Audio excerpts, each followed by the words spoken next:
Hello, I'm starting the live stream. The problem with this is, I'm leaving it in this time. The problem is that on my work setup, the button that makes me go live also unmutes me. On my home setup, the button that makes me live does not unmute me. I have not learned to set up my buttons consistently. I will learn. Sorry, everyone. I just had some incredibly insightful and clever things that I don't feel like repeating. So we're going to leave that. Welcome to Chill Maths. That's a show on the internet where we just try and do some maths problems. Hello, Rice Cooker Man and Herbs. And Maths 2, you'll be able to have lip read me saying all of the twos. And of course, Mary, who is here, has let me know that I didn't unmute last time on the stream. We thought about balancing things. And we were a bit stuck. We had this kind of tricky problem. Let's review what's in the show. We had balancing a biscuit on the edge of a large mug. We had balancing a biscuit on kind of two balancing points, or maybe kind of 3 points. We thought about where you could put the biscuit. We thought about balancing it on the edge of an L-shaped wall. And then with this really hard problem of what if the L-shaped is not right angled. And we got really stuck on this. We tried several approaches. At one point, chat voted for more approaches. We tried again with a different method. And we got this far in Desmos here. This is a bit tricky. Yeah, can there exist a hole in the biscuit that makes it impossible to balance, or is it always possible? I think what we found is that it's not always possible. It already depends on where you put the biscuit.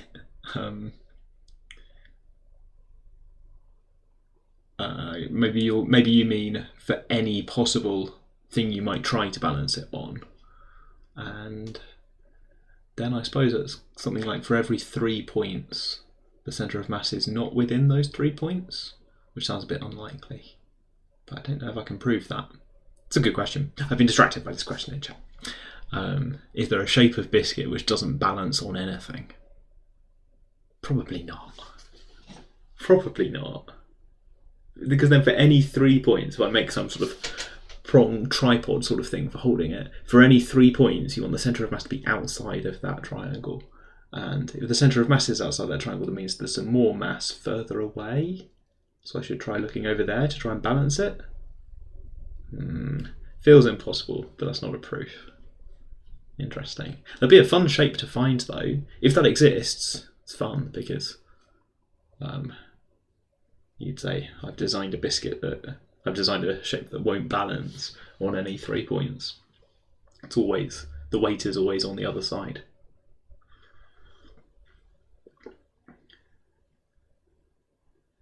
Doesn't sound possible, though.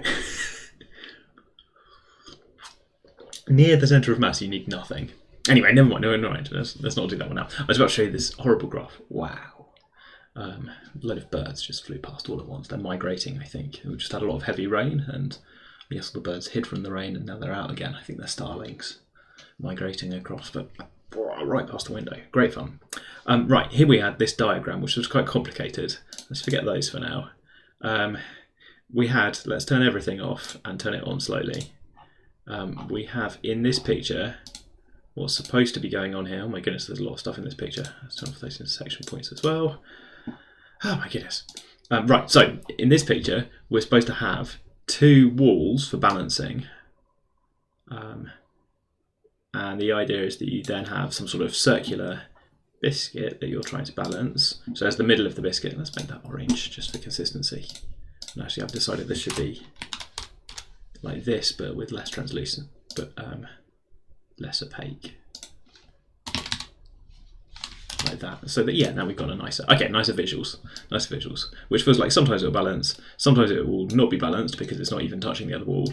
Sometimes it's touching both walls, but you feel like it's going to fall into the gap between the walls. This is what we were doing last time. We did loads of maths to say, maybe the edge of stability is around here somewhere on this ellipse. We had maybe the kind of critical edges around here. Oh my goodness, that was a mess. And we drew this one for a bit. We drew this ellipse for a while. This one was the real mess, where we had this kind of thing where I typed these arc-cos statements in based on the angles dropped to the points of intersection, which felt quite promising. This was kind of our last approach. with these arc costings in. But this only gives us a bit of an edge over here, which is a bit weird. There's this really complicated expression, I can't remember what that was for. Anyway, I think we were solving a quadratic or something. It was not fun. We had this kind of idea it might be this ellipse for a while. We had some ideas about intersecting and finding roots. We did loads of work on the roots just to find out where these points are, so that I could plot these points of intersection like that green one there and that black one down here. That was no fun. We were thinking about this kind of polygon formed by the intersection points, and how if the centre of mass is inside that polygon, it feels very stable, it feels like it's balanced. It's being held up by those supporting bits of wall, but if the centre of mass is outside, or if the polygon doesn't exist because there aren't enough intersection points, then it might fall off. So in particular, there's cases over here where there's a bit where it's touching the walls, but from the centre of mass's point of view, that's all over on one side. So it's going to overbalance the other way. And the problem we had was that this does not line up with our idea that this is showing as part of an ellipse. And we drew in the rest of the ellipse. That's not the ellipse. We drew in the rest of the ellipse, but then thought, no, this is problematic because like you can move above the ellipse here. It's not as simple as inside the ellipse means safety, outside means not safety. Because there's these other cases in here. So it wasn't this ellipse after all. We thought maybe there's some straight lines going on. And after the live stream, I realised the fix, which Maths Tutor 2 has got to as well. Instead of thinking about this as a critical edge, which Desmos has really struggled to plot for this kind of critical edge where these things are equal, I should instead be thinking about the zone of safety, which is where this thing is less than p, or greater than p, I mean. And that plots the zone of safety quite nicely as having not just this bit of ellipse, but also these straight lines that we guessed a little bit in the live stream. We guessed that it should involve these straight lines parallel to the edges. These straight lines are relevant because, well, outside there you stand no chance, you can't reach the other wall. But crucially, there's a bit where you're outside the ellipse, which I think I just sort of guessed at one point, ellipse, but inside this region of safety. We already found it. We already had it. It was this all along. This was the correct answer. The only thing we needed is to tell Desmos to show us the interior of this region, the places where it's safe, rather than doing the harder question of trying to draw the outside. So just to spot the difference here again, Desmos is quite happy to show me the inside of this region, with its knowledge that this thing is negative over here, that being the kind of sign change for whether this thing is safe or not. But actually trying to show me the boundary edge where it's equal to p, it really can't calculate this bit for some reason. It couldn't find that bit was on the edge. So it just came down to a question of Desmos finds it hard to draw edges of regions, but is better at finding regions. We were already there. We had the answer. Triumphant. Am I still muted? Am I going to have to say all that again? No, I think we're good. Good news. Update from last week. We solved the problem, chat. It's good. It's done. The answer is, well, the answer is this region between these. Yeah, so what's the area of this? The area of this is something complicated involving a little bit of ellipse and a little bit of straight line parallelogram stuff. So if you want to find the area of this tiny bit on the other side, it's something like parallelogram minus ellipse, but then plus the rest of the parallelogram or something. RFL, we did the thing we wanted to do. This is nice because I can change the slider to change this back. And if you change this all the way to 90 degrees, pi by 2 radians, you get bing. So on pi by 2, right in the middle, on pi by 2, you get this quarter circle back again, which is what we had before. And this idea that you need to include the origin if you want to balance on a right angle L-shaped. Did it. I'm entertained by the fact that we already had the correct expression. It was just Desmos letting us down a little bit. Look, you can't do this one either. Well, it sort of can. Sort of can. It's still struggling, right? There's some... this should be a circle. Let's draw something like an arch instead. Oh, hi Zoe. How's it going? Yeah, good. We had a problem last week. but we sort of solved it. We didn't notice that we'd solved it last week. It was a bit of a mess, but we sort of solved it. Problem looks like this, Zoe. You're trying to balance a circular biscuit on the edge of a mug, and after a while you work out that this is something to do with the radius of the biscuit and the radius of the mug. The generalised problem is that you set up some other shape that you want to balance a circular biscuit on. And Rice Cooker Man in chat is thinking about a variant of this where you have a circular biscuit, you have some weird shaped biscuit, possibly so weird that you can't balance anything. I think we've RFL got a diagram that I like in Desmos. I don't have a great understanding of why it's the answer. I don't have a great understanding of why the answer is like this. Straight lines, bits of ellipses. But it doesn't feel ridiculous. You're doing the first probability problem sheet. Centipede, socks and shoes. This is a cute problem. Can we talk about it? Is that cheating on homework? Or is this the one the centipede's got to put on in his... The centipede's got lots of feet and he's got to put on his socks and shoes. Mary's back. We solved it. Yay. Centipede, socks and shoes. I think I've heard this problem. Let me see if I can remember it. I'm sort of doing Zoe's homework, which feels incorrect, but you know. Streaming, isn't it? I think the centipede problem works like this. You have a little centipede.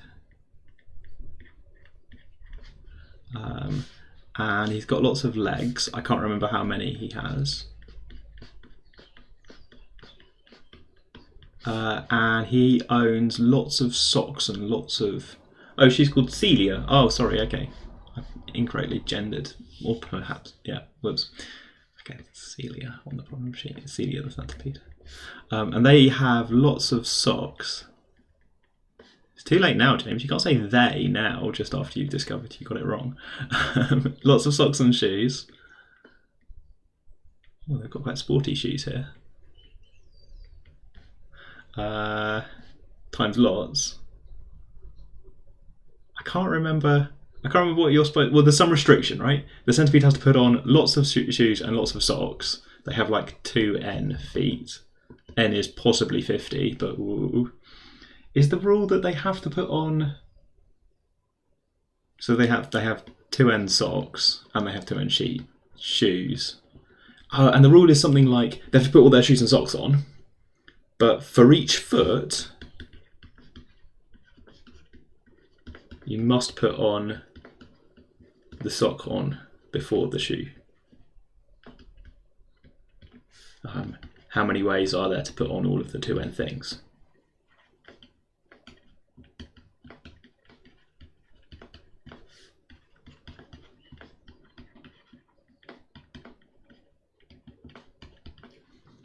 It's something like that. There's all 4n things to do.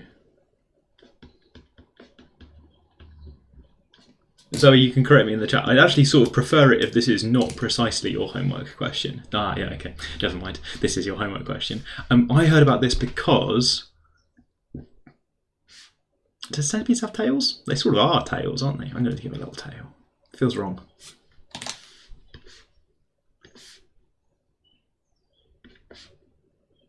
Yeah, I don't know why, it just feels wrong. Yeah, one tail. We'll go. One tail. Hang on. In a new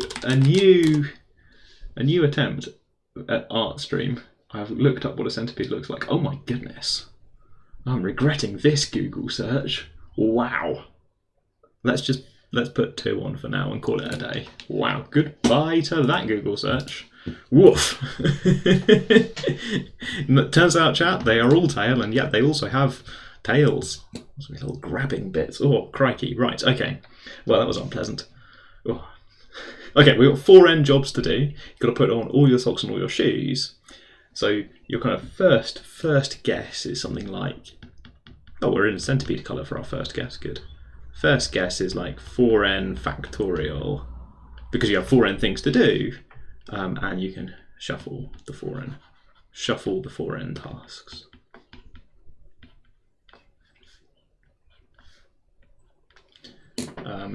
Biology stream, art stream. We got it all. Chill maths. Let's throw it to chat. I think, why is this not good? Why is this not the answer to the centipede problem? To just shuffle up your 4n tasks. I suppose I'm assuming that, the task is something like, I put a sock on foot number 37, I put a shoe on foot 42. I don't think we're balancing. We've been distracted by a centipede problem, but it's a good problem. So it's like the counting stuff that we were doing 2 streams ago. Maybe 3 streams ago, we had some counting problems. It was good. Quick shout out to Canaris, who subscribed in between live streams. Thanks for the follow. Chill, Antimatter. Yeah, I know. I think it's your fault. Blame chat, right? Okay. Here's the kind of key idea. Oh no. This includes cases where shoe 1 goes on before sock 1. And Celia is very particular that Celia wants to put each sock on their foot before the shoe. Yeah. Way to read reviews. Oh, Neutrino knows something called balanced words. I don't know what that is, but now I see that you're referring to some technology or something. What's a balanced word? Is that something I can look up, or is that something that you can just tell me in chat? So I was cheeky. I decided halfway not couldn't be bothered.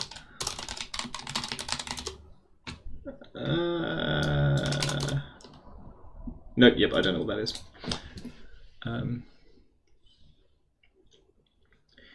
I suppose. Oh, who have I missed coming in? Oh, Neutrinos. People are saying hi to Neutrino. Right, good. Okay.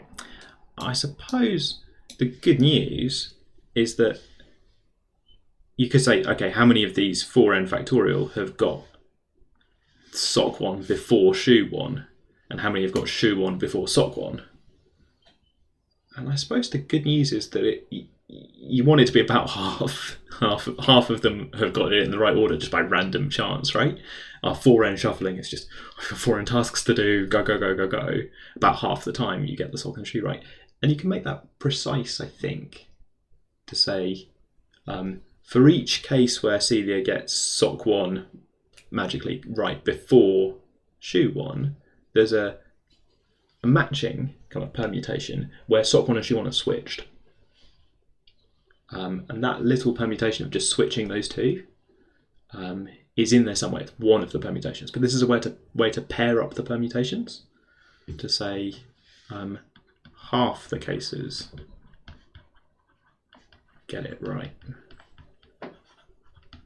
And there's something similar and independent going on for each other foot.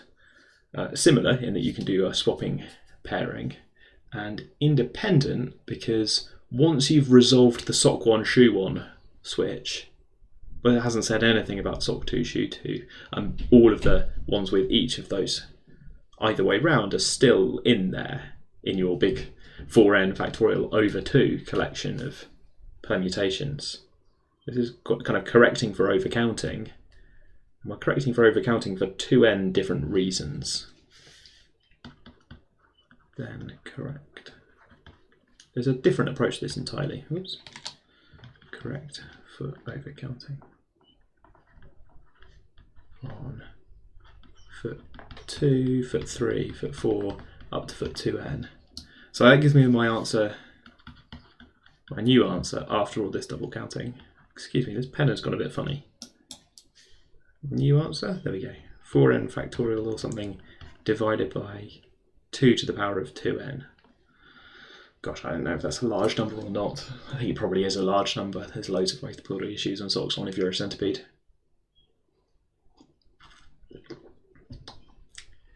Oh, right, what's Neutrino up to? Let's check in with chat. What's Neutrino? N1s and N0s reading for left to right. There are never more 1s than 0s. Oh, that's the Catalan numbers. Is this obviously not the Catalan numbers? It's not obviously not the Catalan numbers, but... Oh, and it is true that the centipede will always have more socks on, or will never have more shoes on than socks. I suppose you have this extra challenge though of deciding which sock and which shoe. Yes. Yeah. Okay, here's a different way to think about it entirely, which Maths Tutor 2 is referring to, of different categories. Hi, me Machine Rex. Nice to see you. Yes, I've cut some of my hair off. Different approach entirely, which I think is the one that Maths Tutor 2 is referring to. And then maybe I want to do the neutrino problem because I think it's fun. The alternative is to say, well, put them in categories. So out of the 4n tasks, there are 2 tasks for each foot. Viewing those,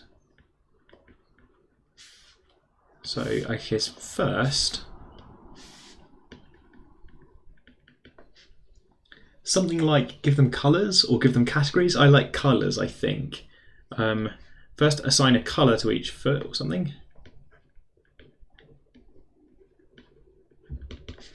Create 2 objects of that colour.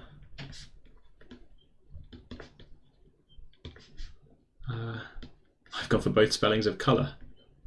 Permute 4n objects,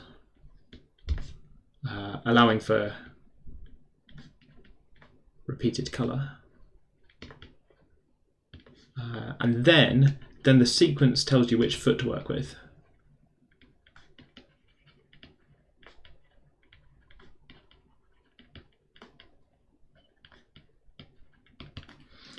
So this is a kind of totally different way of looking at the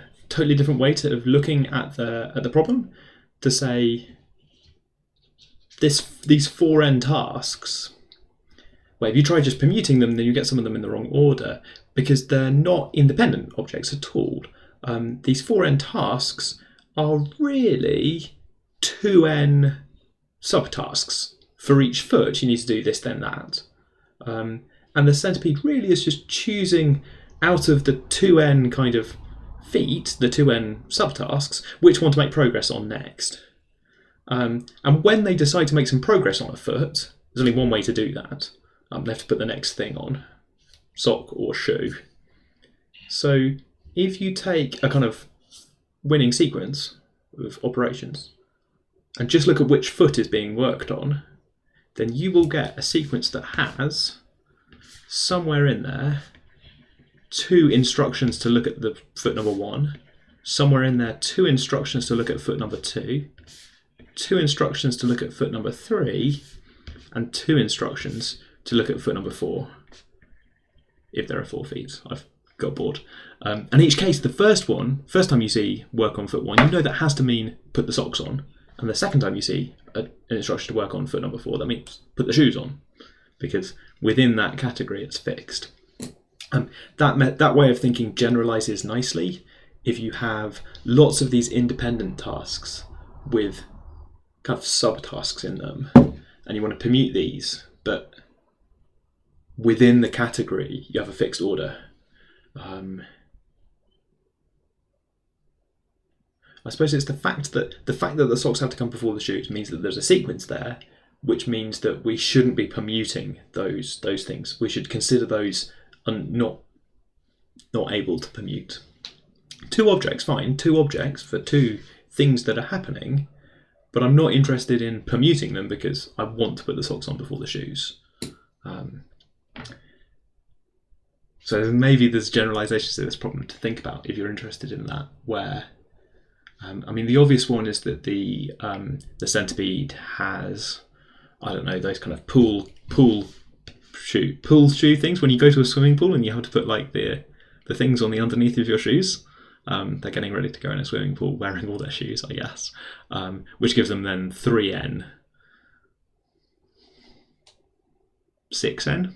Goodness me, another layer of stuff to do, another set of tasks where they have to put the socks on, then the shoes, then the kind of pool cover things that go over your shoes. That's one way to think about it, where I think the the way in green down here, you would have to do something like 6n factorial and then divide by, and this is a pain, divide by 3 factorial to the power of 2n, which is really hard to think of. Whereas over here, it's just more colourful spots. Time to work on foot number 1 again. This time it's put the pool covers on. The ways here include the positions, not only the order. I'm not sure what you mean by positions, sorry. Yeah, it's not just the task. Yes, okay, Neutrino's version is something like... Neutrino's version is the version where the centipede will put their socks on from front to back. That the centipede knows that they have to put sock 1 on before sock 2, before sock 3, before sock 4. Separately, they've got to put their shoes on, and then it's a race. That there are 2 tasks here, and the socks one has to stay at least level with, if not ahead of the shoes task. And that competing 2 tasks things is a racing thing. With the answer is the Catalan numbers, I think. Yeah. Oh, there you go. So he's got a list. Interesting distinction though, because in that way of thinking, I would now think of that as kind of 2 tasks, but with a weird restriction that relates together the 2 tasks. So maybe that's made me think a little bit about how I've been talking. That with the ping pong balls up here, the colourful objects, I'm thinking of them as like ball pit pool balls, I think. I've got pools on the mind, I guess. Just thinking about that being, it's important that your progress on the blue task is completely independent of your progress on the red task and doesn't affect, like you're allowed to do the blue task first or afterwards or mixed in between. Whereas in Neutrino's version, you only have 2 colours because you have socks and you have shoes, I suppose. But you have this rule about not getting too far behind with one of the tasks. They kind of affect each other. The Catalan number 1 is really good. Yeah. So there's an additional restriction. I think you can change the problem quite seriously just by adding in this extra restriction, which I'll do in blue down here, I suppose. What if also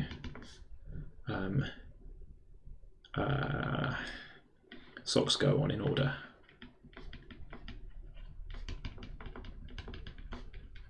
And shoes go on in order.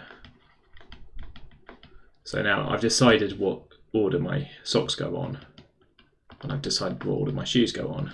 And that means that those tasks now don't have the same flexibility. Hi, if you've just joined us, we've been distracted a little bit by a problem with a centipede. It's a very nice problem. We're in the middle of balancing a biscuit on something, which I'm thinking about going back to now as we hit 2:30. Thanks for the problem though, Zoe. I think that's a good one. What's the other direction you take this problem? Sorry, before we give up on the centipede problem. I think I had another way you could take it. We were thinking about putting pool shoes on over the top of your shoes. That's like another layer. That's what the centipede is trying to do. It's trying to put lots of shoes on for these tasks. Yeah, I had another way of adapting the problem, which is something like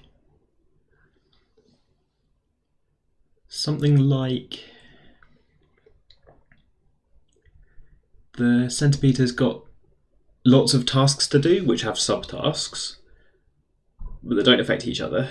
I don't want to do the Catalan numbers this time. They don't affect each other, but within the subtask, the rule is more complicated. So maybe within the subtask, the centipede has got to put on socks and shoes and pool shoes.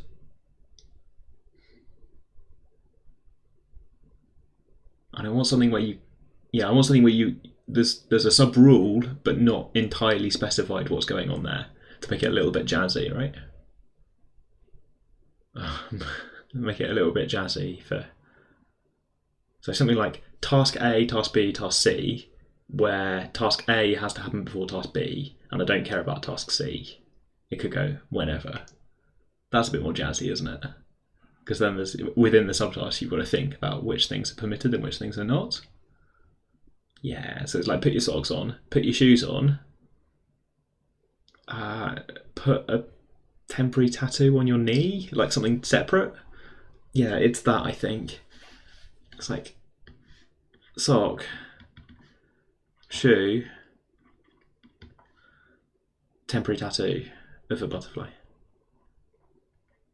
And A has to happen before B. But I don't care if it's A before B and then C, or if it's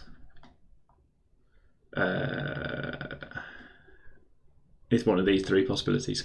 I think I've gone to a lot of effort there of saying, ooh, what if you have to multiply by 3? And puzzle design is tricky. Hi Charlie, how's it going? Welcome to the stream. Yeah, this is Celia the caterpillar, we think. It's from a problem sheet that Zoe's got, and Zoe doesn't have a tutor, which is a shame. Right, if I give you the QR code, everyone's going to sign up, and that's going to be funny, but also confusing. Let me find it. Can you email me? Yeah. I think. Yeah, okay, Zoe, I can sort this out. Zoe's asking me about the ambassador scheme, which is great. I do need people on the ambassador scheme. Zoe's going to contact me via one of the work channels that I've got. Don't DM me on Twitch or something. Oh my goodness. Thanks. I handed out QR codes. In hindsight, I should probably just email everyone. I think we did email. It's in the bulletin or something. Hang on. Yeah, let's just link to the bulletin. Wait. I think I'm saving you a thing. Is this it? Is this the correct one? I think I found it. Oh, no. No. Curses. Wrong bulletin. Right. Math student bulletin had it. Good luck. Bit of admin. Right. Biscuits, quickly. Where have we gone? Biscuits, quickly. I had a punchline for the biscuit problem, which is not really going to work because we talked about this biscuit problem so long ago. But here's the punchline for the biscuit problem. Okay. Problem 1. We had biscuit balancing on a circular mug with the same radius. And then it turns out that the centre of mass is always somewhere nicely supported by the mug. And if the mug has the same radius as the biscuit, then you can put the biscuit kind of anywhere sensible so that the centre of mass is somewhere inside the interior of the mug as you look straight down. That's the balancing problem for biscuit on a mug. For problem 2, for a biscuit balancing on corner of a wall like this, L-shaped wall, oh my goodness, the punchline is that you need this to be. Ooh, what happened there? What is this? Why does my function contain this amazing graph? Where did this even come from? What's it trying to do? Which curves is it sketching? My goodness, it's all of this. It's suddenly sketching this.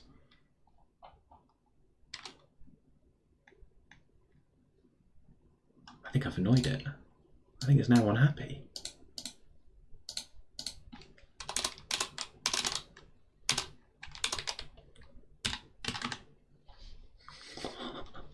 I really think I upset that. Really gone. Math sniped. Yeah. What happened there? I can't only just make it do it. As if this is undefined. If this is undefined, it starts drawing something. I have no idea what it's drawn. It's all this. But if P is undefined, it's trying to draw this. Why is it happy about drawing this? Have I got P somewhere else? Why is it happy drawing that? If it doesn't know what the value of P is. Why would it draw anything? Okay. Yeah, it really upset it. Let's just put this about halfway and call it a day. About halfway, there we go. Phew. Anyway, Desmos has really interrupted me there. punchline for two things balancing on an L shape is also quarter circle, which means that they're indistinguishable from the point of view of the biscuit. If you're trying to balance a biscuit, it doesn't know where to go. Right, what is going on in chat? Someone snuck, good word, snuck a phone into a driving theory test, which is going on at the same time as your test of mathematics for university admissions. And that was problematic. Goodness me.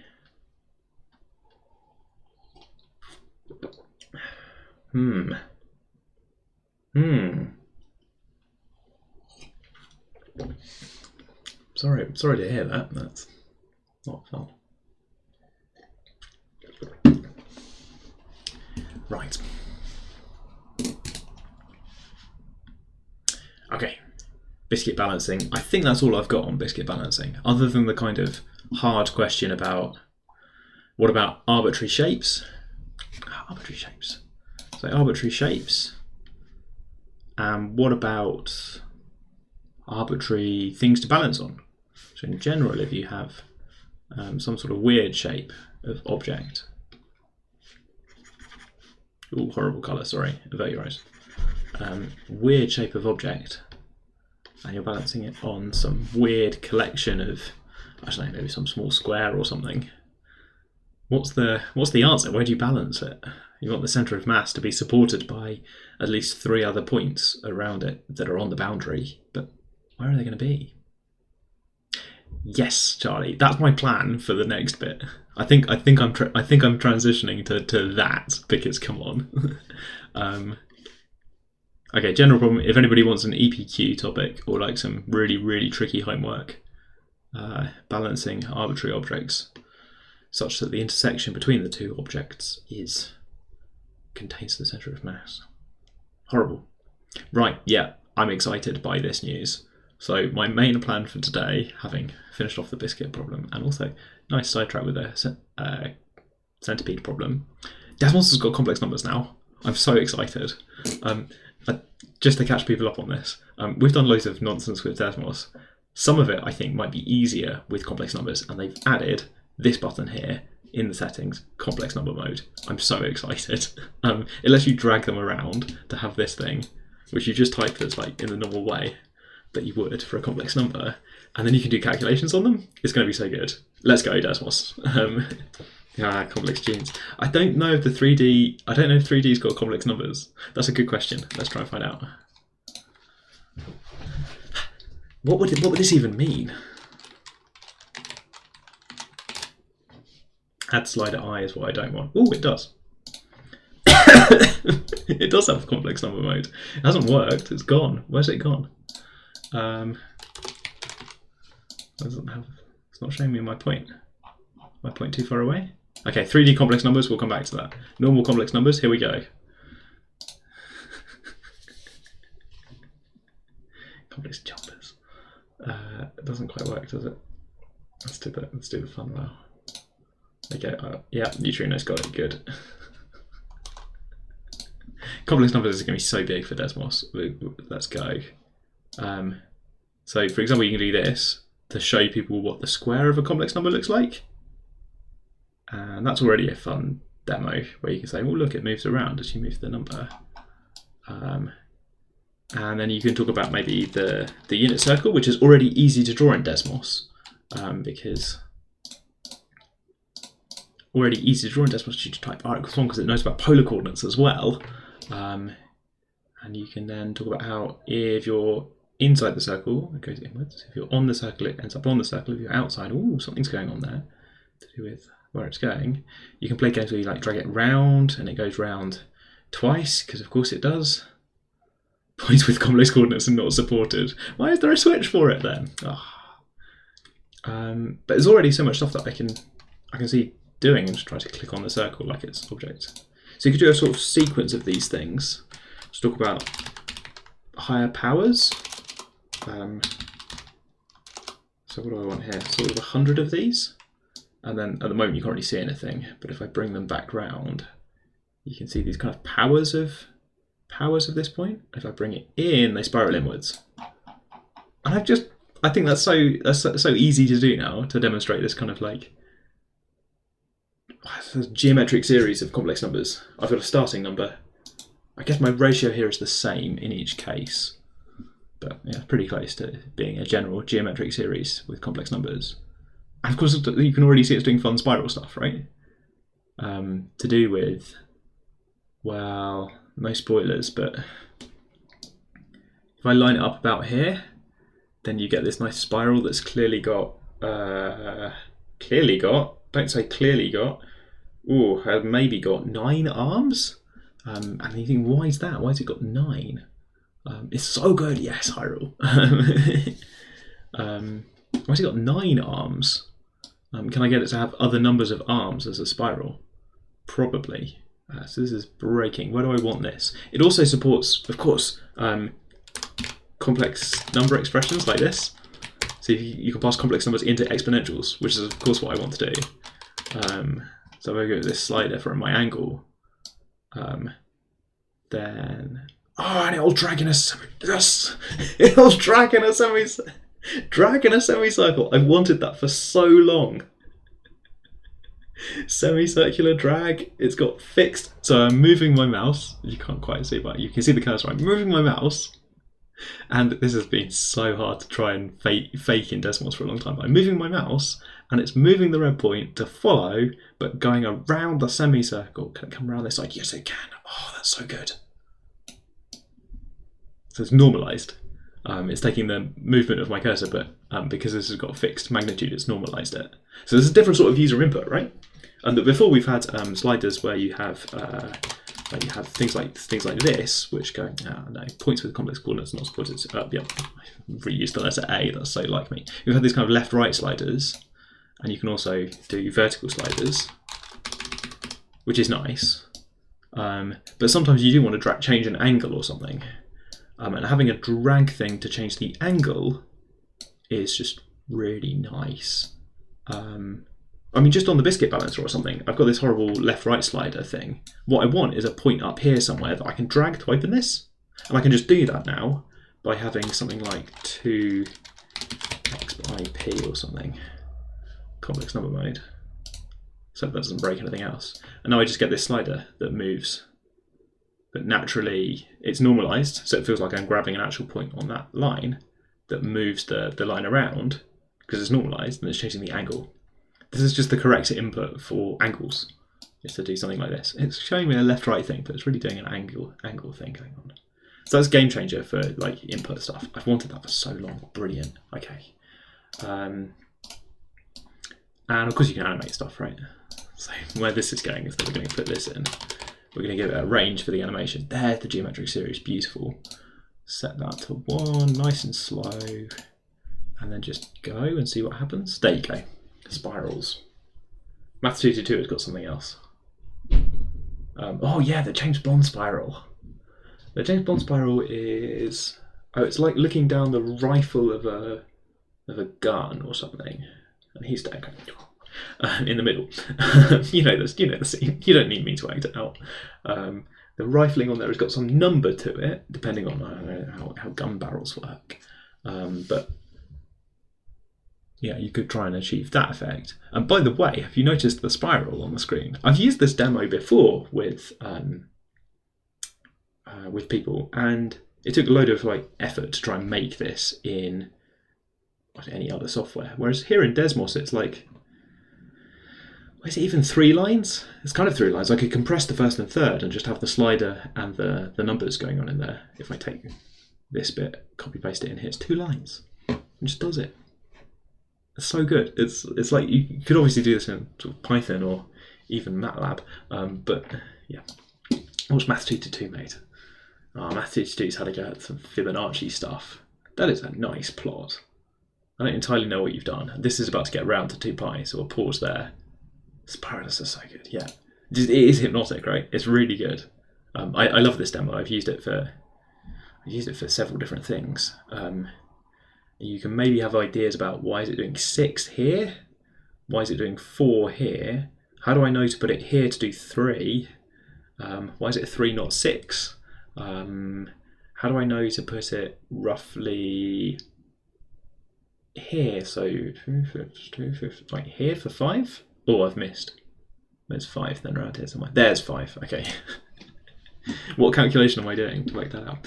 What have you done? Right. Okay. Meanwhile, people are sending in their own Desmos stuff in chat because it's that sort of. I have the best viewers.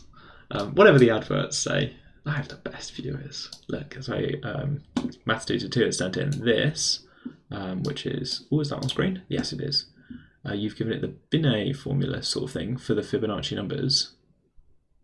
I don't really know what's going on, but this doesn't even use complex numbers. This is just cool. Wait, what is going on? 1 plus root 5 over t, and then you've given it this thing? Shift value to t? Why is it drawn? Oh, what? No. Oh, is it doing rational? No, but that would be real. Has this got imaginary part? Negative sign. This has got real and imaginary parts. That's just quite nice. Complex valued for decimals. Marry. For people who've just joined us, we have this kind of, just as a warning, we have this kind of stream protection thing where if you say a particular phrase that's used by robots, then you get timed out. But because our viewers love problem solving, the humans in chat have found a way around that. Which they enjoy being right on the edge of what's allowed and what's not. Yeah.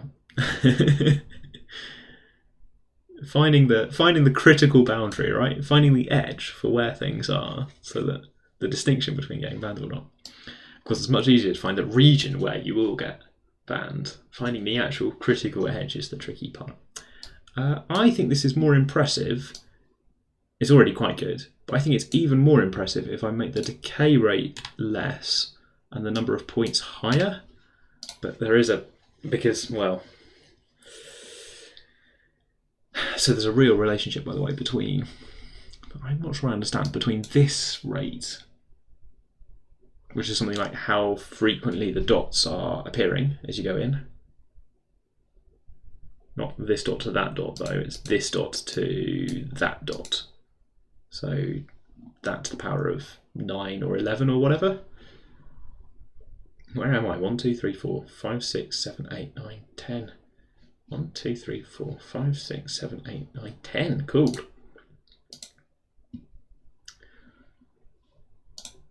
I kind of want to divide that by pi just for a thing. Yeah, is this how we do vector fields? That's a good question. We tried vector fields on the stream once. Oh, there's so many good, like, there's no point zooming, it's a self-similar fractal thing, but there's so many, like, sort of regions where it's halfway in between two of these recognizable spirals, so it's kind of clearly going in both directions, and you get, like, these, I can't really draw on this. Hang on. What do I want here?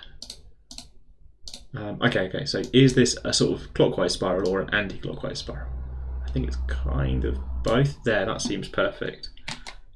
So this shape, so I'm just going to draw on it. Diddly-din. There we go.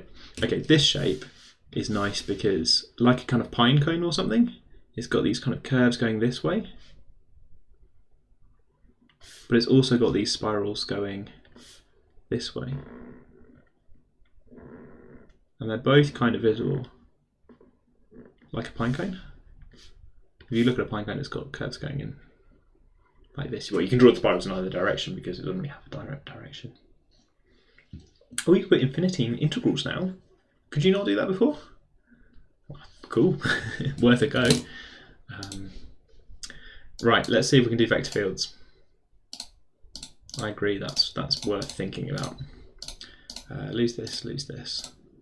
So something else I was thinking about was, I think this makes, we've had before cases where you want to go 1, 0, minus 1, 0 as a sequence. And you can now do that with, I guess this is not much easier. Before you would have to do something like, so there was a sort of hack that I've needed before where you do something like this, evaluated at the integers goes 1, 0, minus 1, 0. which is quite nice. 1, 0, minus 1, 0. I didn't know you could do that, by the way. You can click multiple points. Turn on the labels. That's nice. Can I add a random point? Oh, it won't stay. Okay. And I guess I could now do that with some sort of like... it's not that much better though, is it? Because it's the real part of this. Which I suppose, depending on context, might be easier or worse. If I have some other exponentials going on, then maybe that's good. Maybe that's not. I don't know. What else can we do? Let's try vector field stuff. So for my vector field, I would like to show you at each point what the value of z squared is at that point. Which is kind of different visualization. We've seen that the point moves over here. There's another way where I show you at this point, show me the real and imaginary parts of this vector. That's going to be a little bit tough, isn't it? Because, well, what do I want? I think before I've done this as a line, is that a command? No. What's the Desmos command? 2 seconds.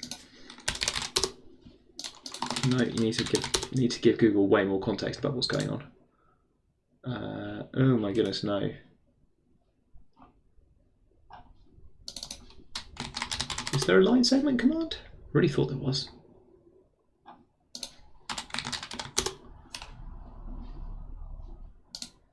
I'm finding other people online who have made a line segment graph, but not very convincing. Let's try out. Wait, hang on. So the other thing that this maybe makes better. Oh, no, so I still want a nice way to do an array, because I want lots of points in a kind of square array quite often. I'm not mad, right? We've done this lots of times where I have like, what am I doing? 1 to 100, and we've had to sort of mess around with like we've had to mess around with sort of like x is u over 10, y is u minus u over 10, but then actually I meant the floor of this or something.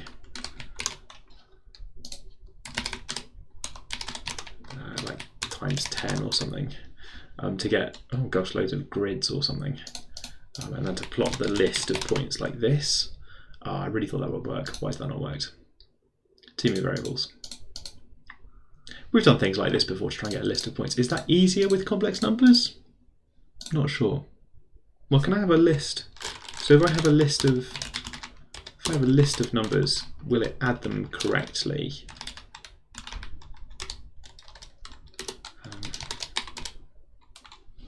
Maybe. Yeah, that looks good. Okay, so I'll add them correctly.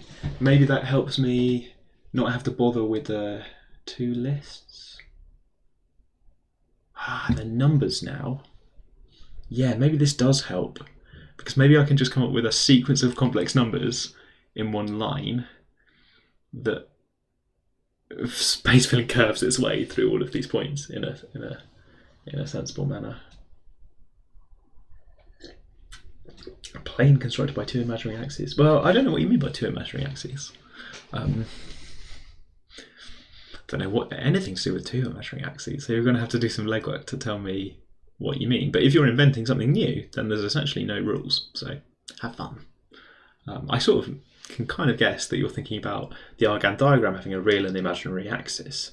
And then in your imagination, there's another imaginary axis, possibly for plotting the values of functions.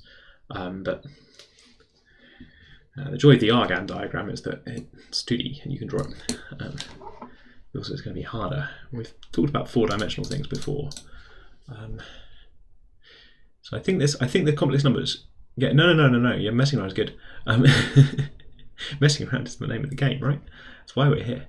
I think this complex number thing is going to let me define my grid in a more elegant way. Clip that, because we're now going to do something very inelegant, which is something like, I want the numbers from 1 to 100, I think, to start off with. And then I do sort of want, right, what do I want? I want more than 10. That'll give me a good start. Oh, it's allowed me to plot some points where the lists are different lengths. Good to know that it can do that, because that's probably going to cause me a headache.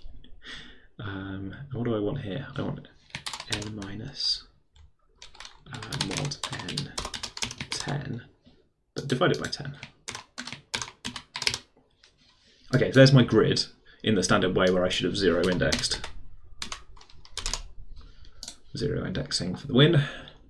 To give me this grid of points.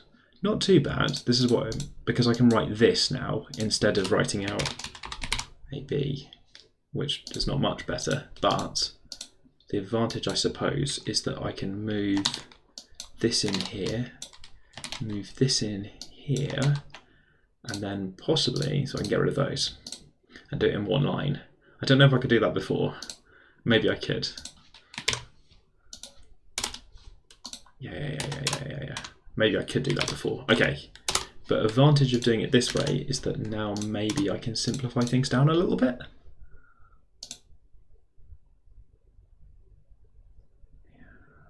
Oh, everything I redeem. Yeah, it's like Yu-Gi-Oh! Everything is a multiple of some large number. This is going to be a bit daft. Delete this. Alternative way to write it just dropped.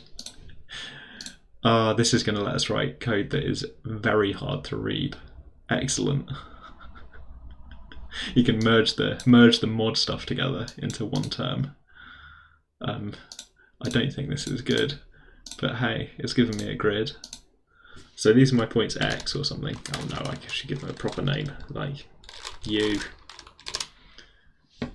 Desmos doesn't seem to reserve the letter U. Now, for each U, I would like it to do, but this is good because I have a complex number for the position. So I can do a little polygon. Can you do polygons for complex numbers? That's not happy, it's not happy. Yeah, okay, requires several points, good. Polygon isn't well defined for complex numbers. Also, am I supposed to use square brackets for my lists anyway?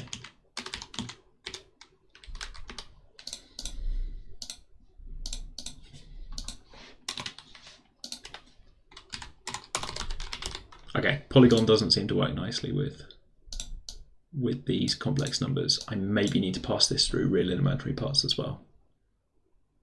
I'm all right with that. Let's do that. So I'd like some line segments, which I think the way you do this is, yeah, not that. I think the way you do this is going to be something like close that bracket and then just join them all to 0. Yeah, okay, good. So complex numbers lets me have this real and imaginary part. So if I want my polygon to go up by the value of u squared,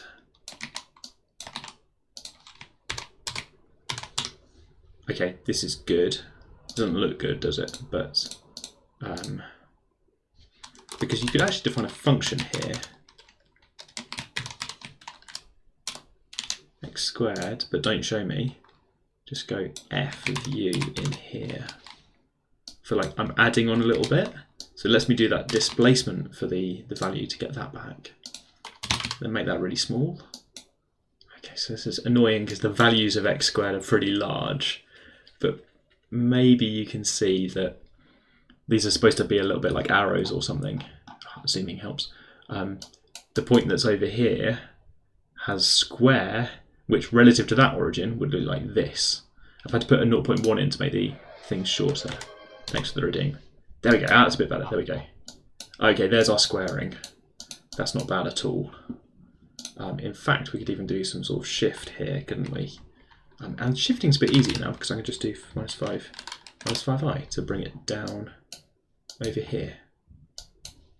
Okay, let's make the arrows a little bit longer. Let's go slider for the length. Oh, this is much better than it was before.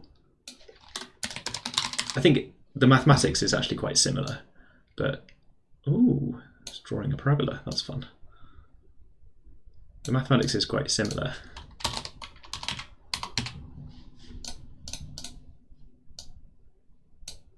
But you have this kind of thing to show you where the squares go. And okay, there's a distracting fact that the line segments kind of seem to be joining up to do something else.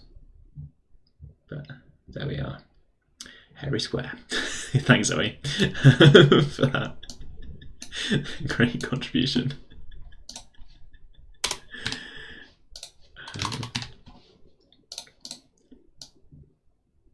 There you go. Showing you where the squares go. Here's some numbers. Which direction would the square relative to that origin? There we go. Right. It is traditional that at 3 o'clock we stop for a cup of tea. The sun has just come out as well. The birds are all gone. Just updating you on outside world. I'm going to be back with a cup of tea in a minute and a half, or slightly longer, because tea actually takes longer than that to make. But that is how long the ad break's going to be. So we're going to run an ad break very quickly and come back to do, I think, more of this. I'm optimistic that with this way of working, we can maybe do vector fields better. No ice cream van, sadly. There is sometimes, but ice cream van in mid-October would be a brave proposition, I think. But I suppose, where do they go? Do they migrate? Do they follow the birds? It's warmer, sell ice cream, and then come back again in spring. Because you can't use the ice cream van for anything else, can you? It's definitely an ice cream van. It's got pictures of ice creams on. Maybe they repaint them. They do not repaint them. You could tell if they were repainted. They would look repainted. No tune, no ice creams. Right, okay, cup of tea. I will see you back in not many minutes. I hope you get good adverts. Right, how do we do this? Oh yes, we press back soon, we turn off the mic, and we run the advert. 1, 2, 3.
Ooh, I'm back.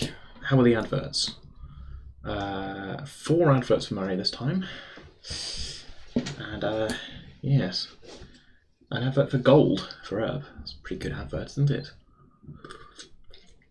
Just the element, or like some sort of product based on gold? Yeah, welcome back. I have unmuted. I'm not allowed to run another ad for another 4 minutes. Imagine that. Imagine if I got back 4 minutes later. Get that money. Yeah, did I? Yeah, I've got tea. Unclear how the gold works in the advert. Right, I think I want to colour code. I don't love that. I like that a bit more. So we had things like this, didn't we? Because we were visualising the flow. What were we trying to do? We had something like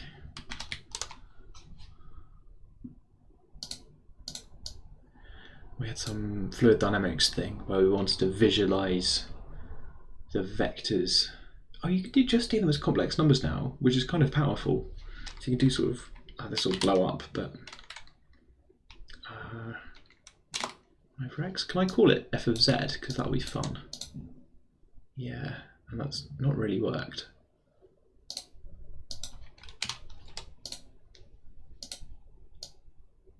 Because the values are all so small.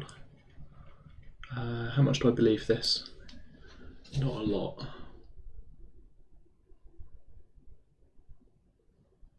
Not a lot. Right, well, welcome back. We've got complex numbers in Desmos now. Other thing I wanted to do with Desmos complex numbers was you can start demonstrating how weird functions are. I kind of want to see what they've done for. I kind of want to see what they've done for square root. We had high powers of a moment ago spinning around, but they've got choices when you define a function like square root about, well, where do you put the square root? So this is kind of normal so far. I'm happy with that, I suppose.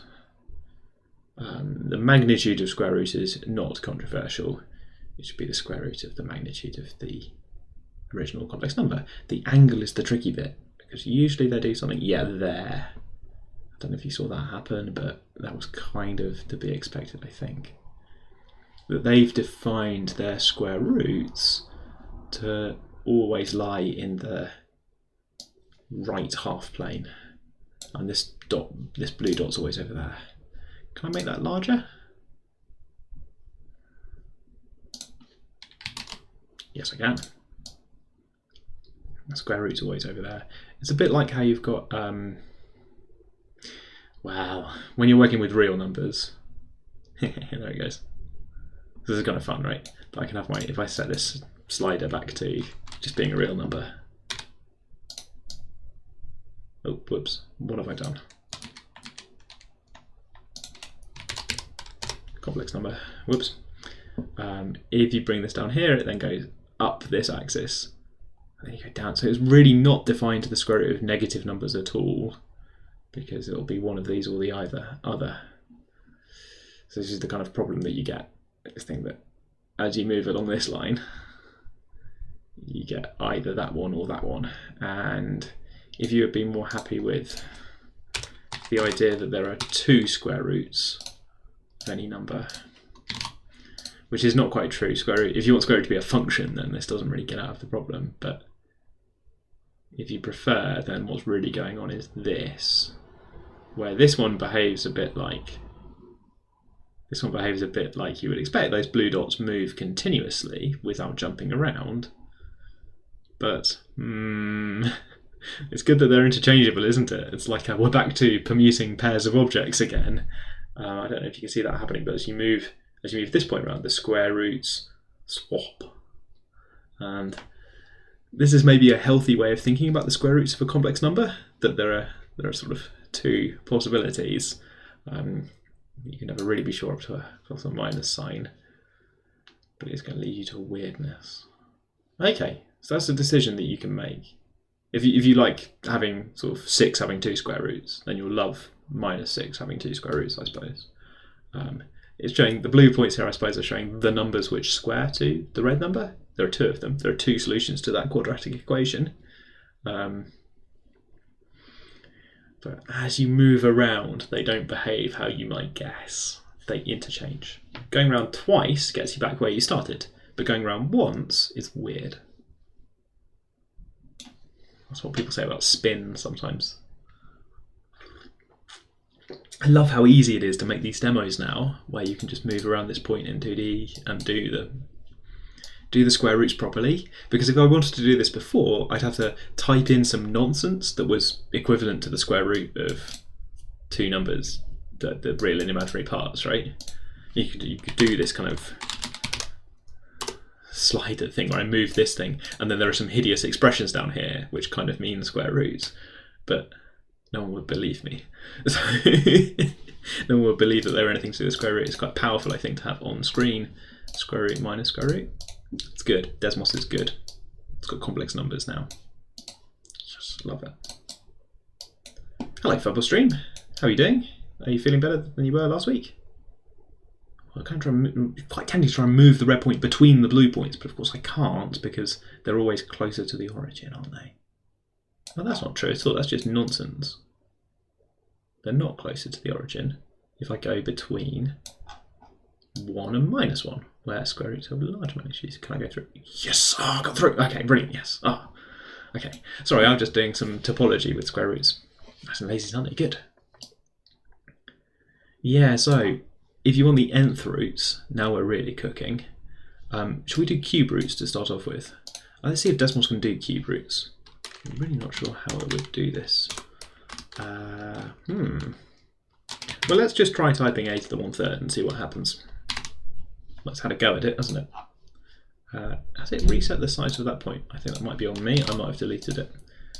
So cube root has this property. When's it going to switch? Is it going to switch there? Yes, it did. Okay, that's a bit rubbish. So again, they've picked cube root to switch over.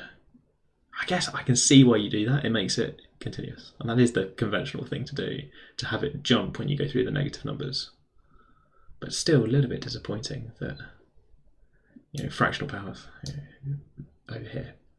So you can maybe wonder what's the limiting range of this thing, and I suppose if you imagine just above the real axis here, yeah, there's a branch cut going on. So I'm trying to investigate functions with branch cuts. Where does Desmos put the branch cuts? Because that's well, that's hurt me before, trying to mess around with just any software that includes arctan. You've got to ask, well, what are you going to do with arctan? Where is it going to jump from being one sort of value to another? Should we find out? Just a quick demonstration of what I mean by the arctan thing I just said.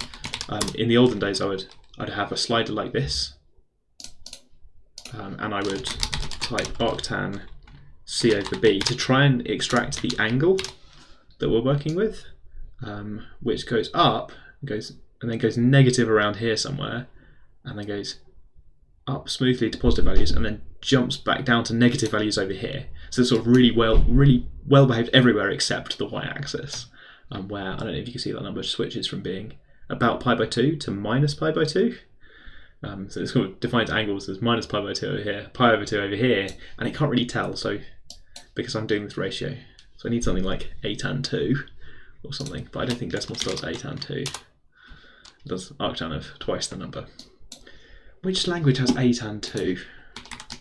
Where have I got that from? C, the C library has a tan 2, which does something clever. It was first introduced in Fortran in 1961. Yes, excellent news. A tan 2 is a more intelligent function that takes 2 inputs and tells you more accurately what you wanted. I mean, it can't help with the fact that this is always going to be discontinuous, because I suppose the function I'm imagining goes up from 0 all the way around to 2 pi and then jumps back down to 0 again for what's the angle above the x-axis. Do we have any chance of doing this now? So these days I would try typing this, and I would try looking at the real part of this. Is it the real part I want, or is it the imaginary part? I suppose what I would do is I would find out what they're doing with logarithm. What are they doing with logarithm? Because arctan is sort of similar to logarithm, really. That won't impress anybody. Nobody wants to hear that. So instead of this a to the 1/3 stuff, let's come back to that. Let's do some logarithm stuff. Everyone likes logarithms. So none of this for a moment. Experiment. What does Desmos do with logarithms? So I've got a red point that I can move, and the black point is following along. It's showing me the logarithm of this value. So in here we can do log 6, log 4, log 2. We can construct our log tables. Log can go very negative if you get close to 0. Very negative, go negative. Okay. And the extension here is that Desmos is willing to calculate logarithms for larger values. Now, if you've seen re to the I theta as an expression, then what you might hope that we get is log r plus I theta. So this is related to that angle that I was trying to work out. I'm hoping that the imaginary part of this tells me something sensible. And you see here it's drifting up as I go round a circle here. Drifting up maybe as far as pi, and then jumping down to minus pi before coming back around again. Okay, so this gives me a way of extracting angle. If I want angle above the x-axis, pi to minus pi, I can do imaginary part of natural log of the point here. That'll give me the angle as a number up to pi or down to minus pi. Not too bad. Zoe's off. See you, Zoe. Good luck with the probability sheet, and do sign up to be an ambassador. We've had the crossover to people watching who are now also in first year.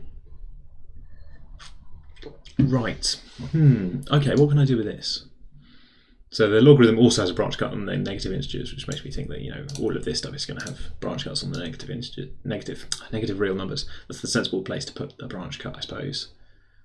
So this one, if you want to see all three of them, you have to include, well, there's a formula for these, which is 2i pi divided by 3, and twice that.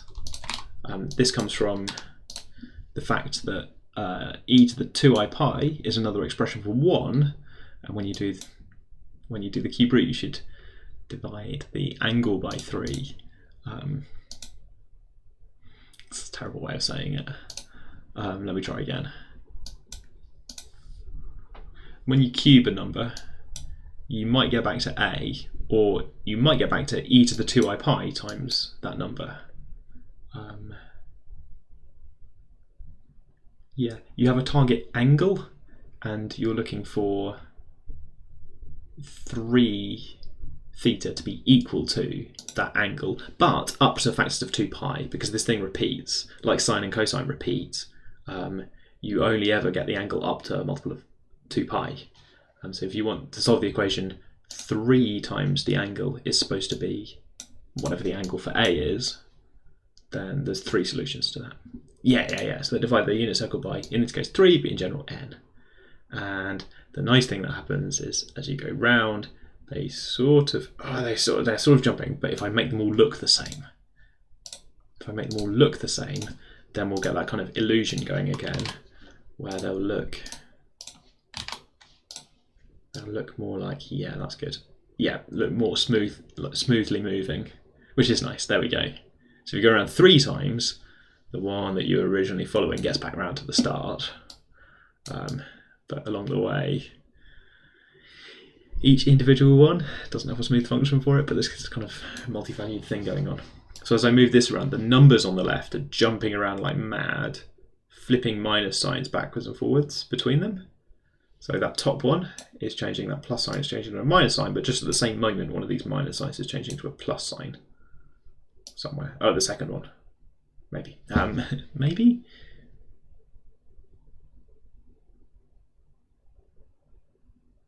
Third one. Oh no, they're interchanging by some weirder way? They're doing some weird swap? I want to put the colours back on. What swap are they doing as we go over this branch cut?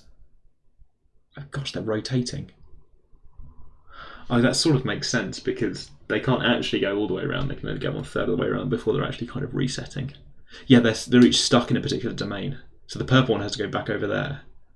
The black one can only... They're each stuck in a particular region of space.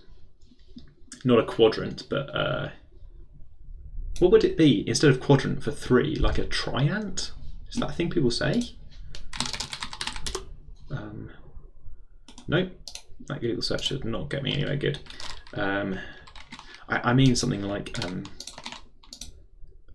will this work? What do I want? I want to do the line that's in that direction. Is there a clever way to do that? Put a T in front, see what it does. Sort of. I actually want the one that's in... Do I want that one? No, that's the middle of the one I want. I want this one. I want this one. And I want this one. 1, 3, and 5. So kind of these regions, so the blue dot lies between those points. So as I come across here, it pops back down over there.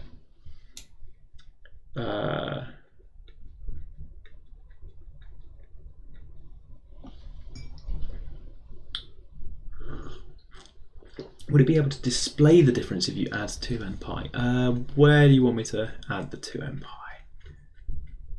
Where am I going to add it? I mean, I get these numbers. The correct space that these things live in is kind of 3D, or even higher. Do we try and do Riemann surfaces? Do we try and do Riemann surfaces? Where's that 3D tab gone? Decimal 3D help. So the correct kind of helter-skelter thing about where they're going.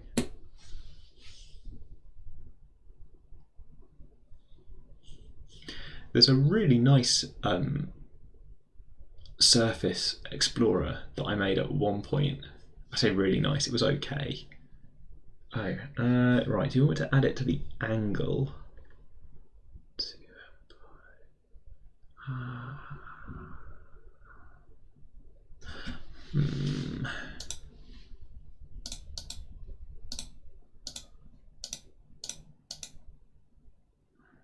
Just think, if I add 2 pi to any of these, nothing happens.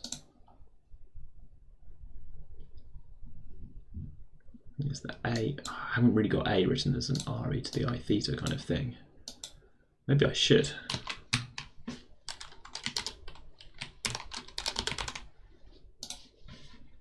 It's going to be one of those semicircular controls. Yes, there we go.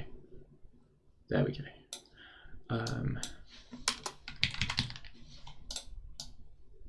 So in here, as my sort of target for what A is, I'm using P for the angle. I should probably use theta, but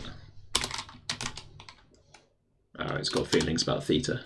That's why I don't use theta, I remember now.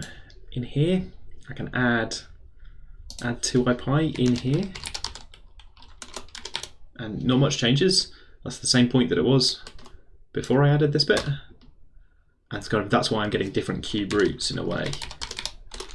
That this and this are the same thing. That's the opposite. Yes. tRNA. Right, good. Lasjo is unable to redeem the T because it's already happened, and I have cooldown on the T and cooldown on the physical T. Thanks for reminding me to drink tea. So something that I've been reminded of by messing around with those square roots is the function. This is a bit mad. Let's do a new one. The function that is root 1 minus z squared. I don't really know what to do with this. This is a good function, I think.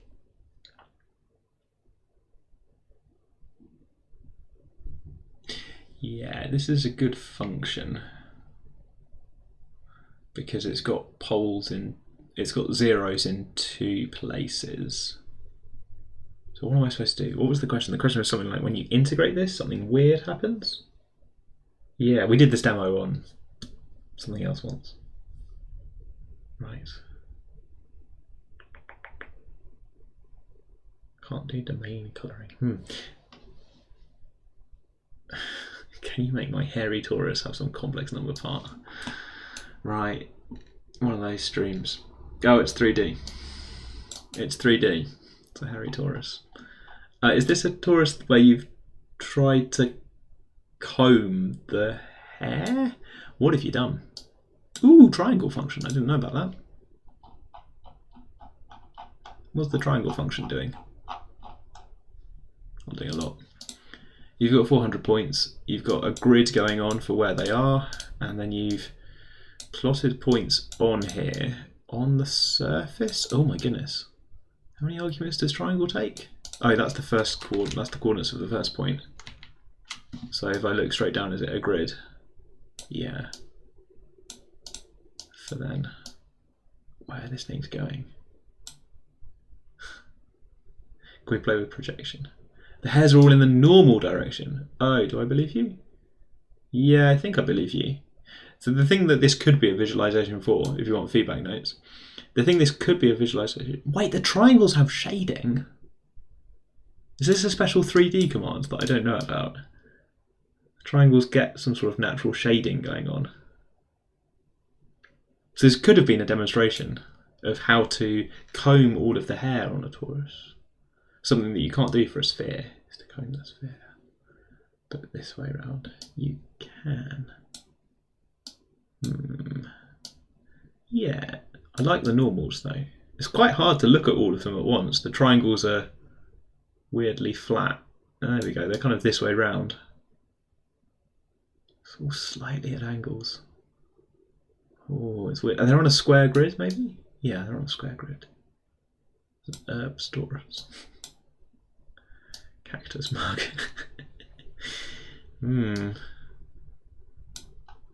It's reminding me a little bit of the caterpillar from earlier. I would think the thing I want to take away from this, thanks for sharing Math222, the thing I wanted to learn is how the triangle command works. So I'm going to slightly cannibalize this. Where was this supposed to be? This is supposed to be x1, you've got a shift factor on there, and then this is the value of, is this the value of this? Yeah, this is working out z such that you're on the torus. And then this one is going to be a very similar point on the torus, and then there's a comma third point, which is plus, and then you've differentiated the torus to work out the normal. Okay, so it takes x1, y1, and it's shifted both of them in the x and y direction for another corner. Okay, so it's just drawing a panel, right? Where this direction from this corner to that one is always in the 110 direction or something, which is why it's struggling to draw things. No, it's struggling to draw them on the sides of the torus. Maybe that's not true. So just, they look quite evenly sized. I guess it is just checking a different point here. So I'm not being silly, but if I just give it my favourite triangle, which is the one defined by the unit axis. 3D geometry is great, isn't it? Well, that's tiny, but yeah, okay. So triangle, you just give it the corners and it gives you a nice triangle. With shading, ooh, 3D Desmos. 3D Desmos, look at the glint on that. Somebody in Desmos, their job was to polish all of the triangles. Good stuff. It does look a bit like it. It's the surface, isn't it? It's the material is somehow rubbery. Okay, I like this. I think it would look better without the torus. There you go. You still sort of see where the torus is by seeing where it isn't. Just show me the normals. What if I wanted the tangent instead? A bit of a headache, isn't it? I'm going to have to choose which tangent. The thing about normal is there's only one normal to a surface, but there's a choice of tangents. Oh, you got an update. Oh. Definitely just broadcasting whatever chat makes.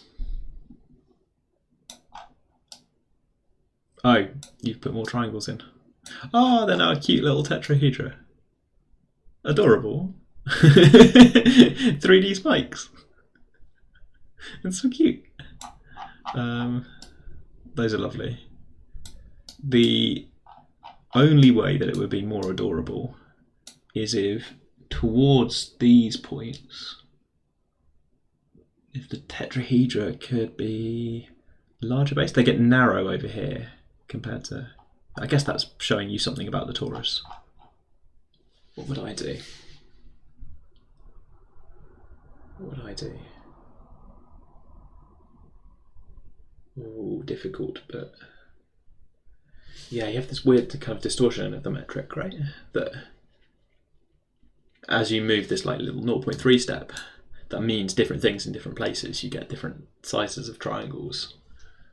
The thing that would look simple but be hard to achieve and probably not worth it is for the triangles to nearby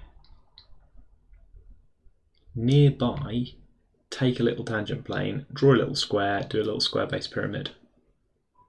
That's almost impossible though. So let's not wish for that. I think that's the dream, is to have kind of 4 of them. What would that be then? So in the x direction you would take change in z with respect to x holding y constant. And then you'd normalise. So if you wanted all the spikes to be kind of the same, that would be very hard. I'm trying to work out what maths I would write down for that. Let's go over here. So what do I want? You've got some curved surface, but really I want to just replace it with a flat plane at that point to say z is ax plus by plus c, where a is something like dz/x. Oops, sorry, partial differentiation. It's not important, don't worry about it. Where these are these things at the point or something to get the kind of tangent plane. And then from the tangent plane, I don't want to just add x and y. I want to add enough that along those directions, yeah, which just means derivative, doesn't it? So I've gone along that plane. I want this to be the kind of 1 or 0.3 or whatever, rather than this, which just means that I need to allow for dividing by a factor of 1 plus dz/x squared and displacement in the x direction. That's hard. And then same thing in the y direction, to get the base of that one to be normalized as well. And then all the triangles will be kind of the same. You've got the normal direction. Yeah, you do a sort of plus or minus factor. Let's see if I can do this for a plane. Insert terrible failure, but you know. So if I have this plane, which was drawn as a hexagon for some reason, but whatever. The thing I'm imagining is that you go to a point with coordinates. So let's go triangle just 0, 0 to start off with. We're looking near 0, 0. I'd like to go out just a little bit to a point with x coordinate 1 over root 1 plus a squared. Go out just a little bit and up the kind of corresponding, let's call this f of x and y is x plus by plus c. Semicolon doesn't suppress. F of that value. And then I need a third corner on my triangle. I'm just going to put 1, 0 for now. And it's unhappy with me because my function needs 2 inputs. Because I have neglected to say that I am going along the y-axis. Yep, horrible failure as predicted. Oops. Horrible failure. Yeah, you can move it around. Anyway, sort of visualize the normal, but showing you kind of want to show the normal with. I would do little line segments, I think, really, but I like this, like drawing a little, drawing the little. We're trying to work with the local basis, so I've got my A's and B's in here, but trying to work with the local directions of where the surface is. I'm imagining this is a patch of. Let's make it green. Imagining this is a patch of torus at some point, and then the translation of it is fine. The different orientations are captured by A and B. And I just want to sort of imagine what you might draw at that point. To say you go some direction. So I'm missing some brackets now around this. There. That's not happy. 3D points. We're in 3D now. I need a third for the 0 in here. And then this is at the moment random numbers. It's now made a triangle. Good. Ish. Good-ish. Right, so this is like my target point that's something to do with the normal, but I think I have managed to get it to go up to a point that's along with a direction here where this this length along that side is, I think, 1, because we've divided by root 1 plus a squared, which is something like the gradient of something to do with the gradient in that segment. I'm going to do the same thing for B in a symmetric manner, which is to say, no, the value is C. They just all happen to be the number 1. The value is C, and then I want to go along the Y direction. I'm not sure if it'll look good actually with these, but we'll do our best. To say I've gone along this direction, so I want this. And join that to 1 as well. So then you get a kind of point, which at the moment is not going in the normal direction because I haven't thought about the normal yet. It's going, but kind of those bases of the triangles are then unity, lined up with the X and Y axes, which maybe is a bit rubbish, but they're kind of unit vectors. Maybe that's nice, I don't know. I guess I'm just taking a picture of a square wave pyramid and rotating it, which might have been a nicer way of thinking about this. Where do I want this last point then? You did some normal calculations in there to work out that the normal is at... What do I do for the normal? It's good for me. So you take the gradient, right? The gradient, I believe, says that this function is increasing in the AB direction. So like this. Maybe not that. Maybe not that, but let's just type ABC for now. Is that normal? Not normal, is it?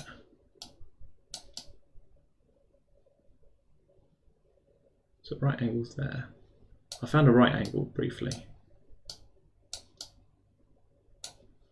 Why are my triangles so low? Why aren't they above? Adding some value, please.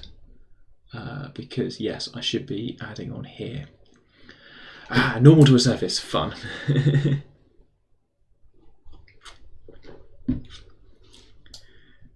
We've got some tangent vectors now. We've got some tangent vectors. I can do this. We've got some tangent vectors. Also need a normal vector. Then you can do a little local basis. Local basis. This is the aim, I think. Local basis. Oh, it's going to be so X and Y based though. Basis. It's going to be using X and Y. Do I want that? Can't do line segments. Really? Oh. Can you do a polygon? Can you trick it with a polygon?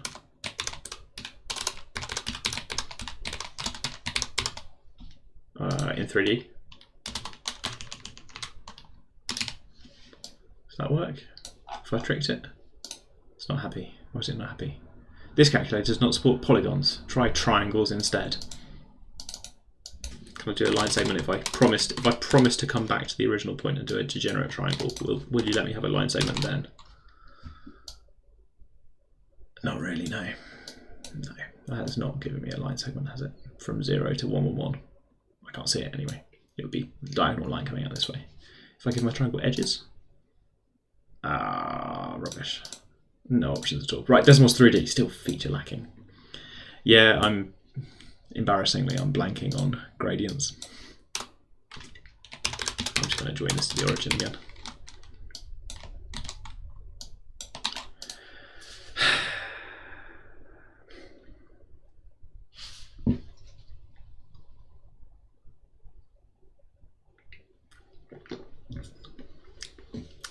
Why am I doing so badly at this? I've got the surface is where ax plus by minus z is constant. So the gradient then will be ab minus 1. So maybe that's why I'm struggling, because I should be looking at this thing plus something like ab minus 1. I should normalise that probably to find the normal, but you know. Is it this? Is that finally at right angles? It looks like it might be at right angles actually.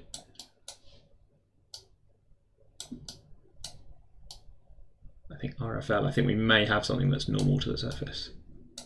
Not a unit normal, I should normalise, but I think that arrow thing is pointing at right angles to the surface. Pointing right at me, there we go. I think we did it. Can I message? Oh, there's the last jammer in chat. Lucky I'm not being asked to do any mental math. Phew.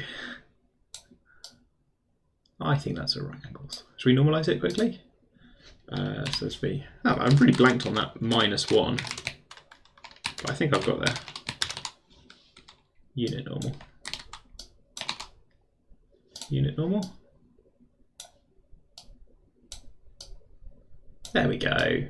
Little object that's rotating. It's the dream, but it's supposed to look like a little object that's just rotating. I guess it can open its wings like that because I'm stuck looking at the I'm stuck looking at the x and y changes at the moment to say what happens as you go in the x direction. That's the grey triangle.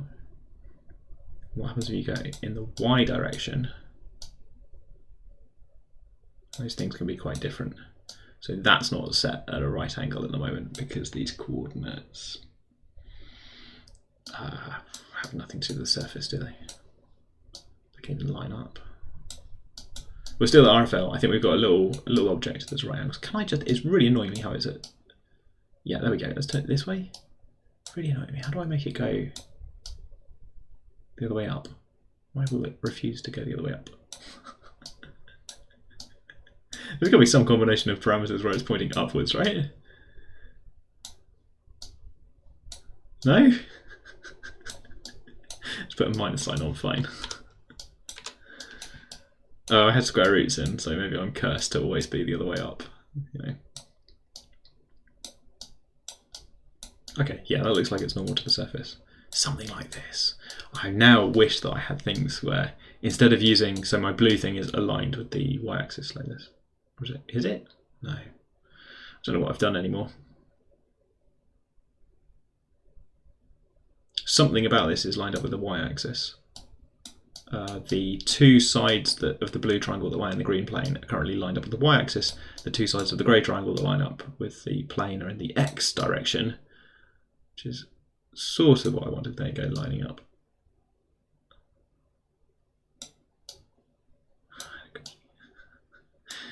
Add more stuff.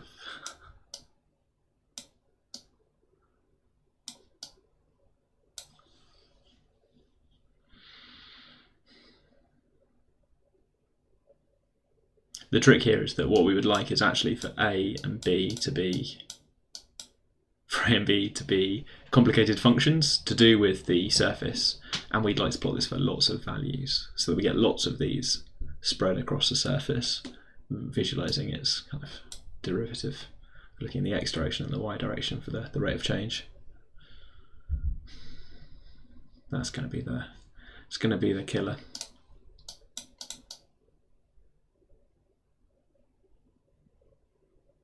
Right, quarters of 4. I'm going to go back to complex numbers, I think, because I was having fun with the complex numbers as well. I'm not done testing their weirdness. I had this idea that I could do something with this function. What was I going to do with this function? Possibly 1 over. Possibly 1 over this. Yeah, this might be fun. So if a is 2 plus 3i, and then I try thinking about this. Yeah, I guess this is bad when you're at 1 or minus 1, of course, because then you're dividing by 0, which you should not do. Quick colour coding. I'm going to move a purple point. I'm going to look at its value of this. These are danger points, so they're in red. I've changed my mind, it's blue. There you go. So its value is somewhere over here. So I think I could do this.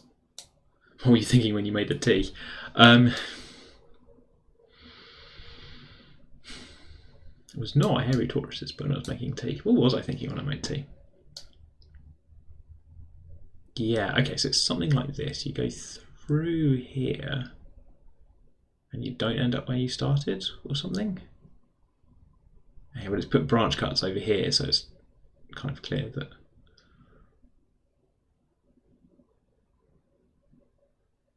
just a little loop around that point, which is kind of nice.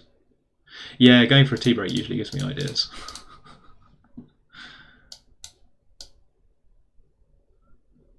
I did have a good idea actually, but it was not about the stream. So, not about the stream. Let's put plus or minus signs on this. I would quite like Desmos to implement some sort of plus or minus sign, but I'm okay with this. Oh, is it not happening with that? Cannot index, what? Oh no, I don't want to index, I want to multiply. It's fine.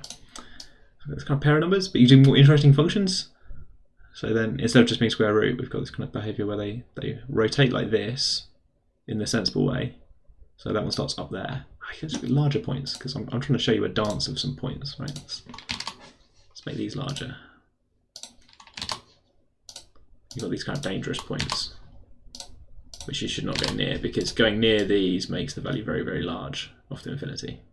So our dancers will disappear off the screen. This expression, 1 over root 1 when I say squared, has got some interesting behavior, I think. So as I move up, the dancers go round like this, and it's a bit like the square root game.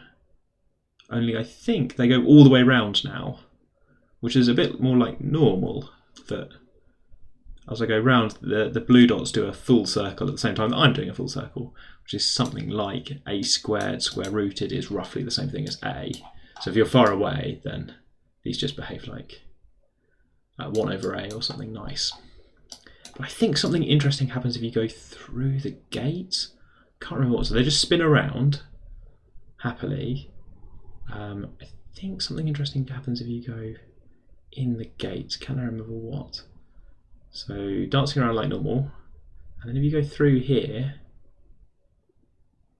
they go around the outside and then back in again. And so now I've come back. Have they swapped? I think they've swapped as a result. Yeah, okay, so if I go around the outside normally, they don't swap by the time I get back. But if I go through the gate, they do swap, right? Yeah, they do swap. No? I get back and they've swapped.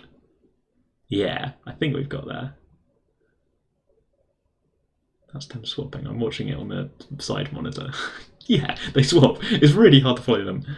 Around they go, because they're doing a weird dance. They get very close to the red point. Values of 1 and -1. Hard there for a bit and they swap. So if I go round both, they go all the way around and they end up back where they started. But if I go through the gate, they don't. Yeah, so if I do them in different colours, then you'll see how the magic is happening, I'm afraid.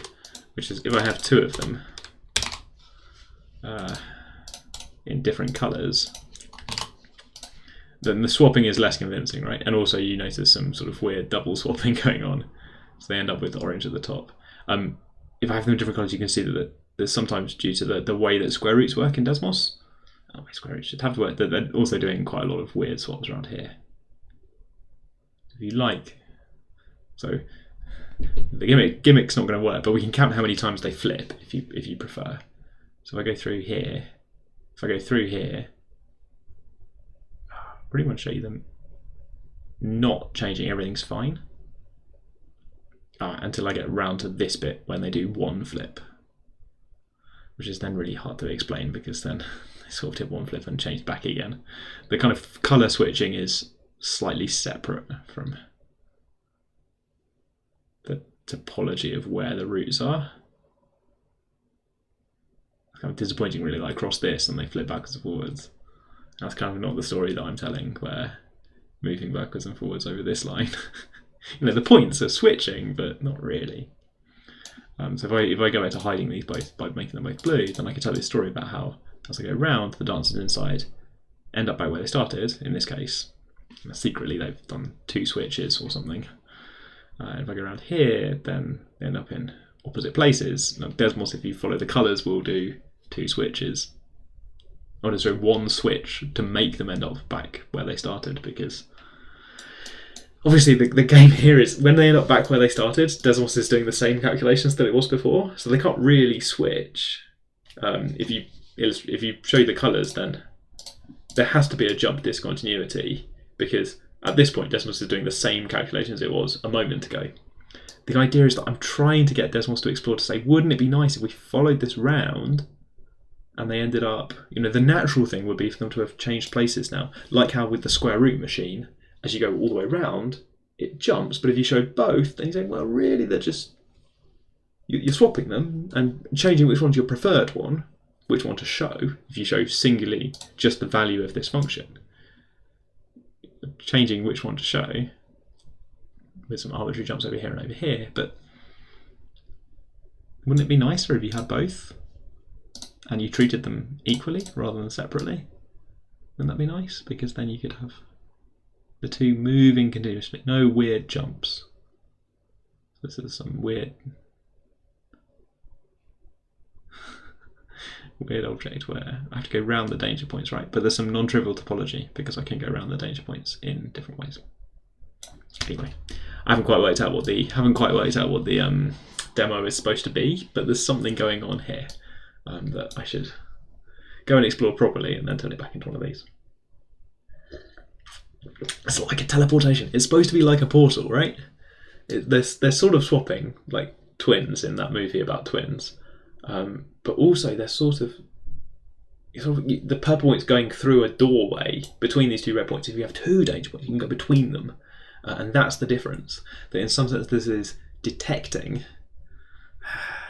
If you track the blue points, you can work out whether I've gone through the doorway or not, because you can see whether they've ended up back in the same places or not. And the value of this thing, if you were doing some integration, you could add up the average value. And integration is an interesting way into these, because integration can give you an answer where the answer might not be a function in a way. Ooh, teleporting going. Blue and orange. Ooh, you've done it in 3D. I wonder why. What's going on in 3D? It's just my people. Oh, you've got the values of the function or something. 1 minus 1 over z squared. Yeah, sure. So there's the danger points. You've got these 2. Are these the 2 square roots? Yeah, 2 square roots. Good. Can I move this around? No.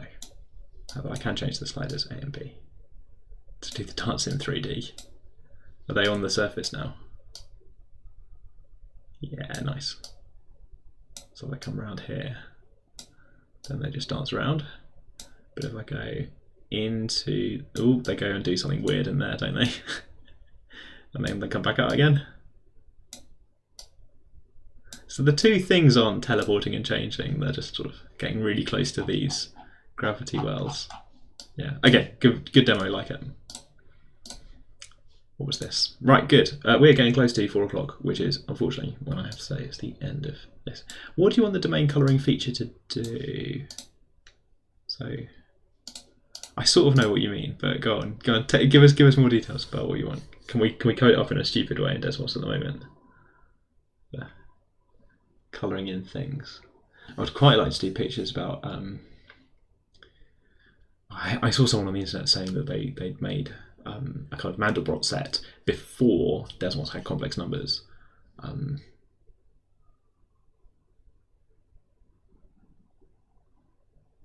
guess that's not too hard anymore, but what would you do? So you do something like, no, you need it because it defines a function for every point in space. So for each point you would need to think about applying that function to some starting point lots of times, where the function depends on, yeah, it'd be a mess, wouldn't it? Try and get this is sort of, it feels like we're not too far away from having a sort of one-line Mandelbrot set kind of thing. We would take one of our grids maybe and calculate something for each of those points, and then plot them or not plot them depending on the magnitude of the resulting thing. Let's try and do that. 2 minutes to try and mess around with Mandelbrot set.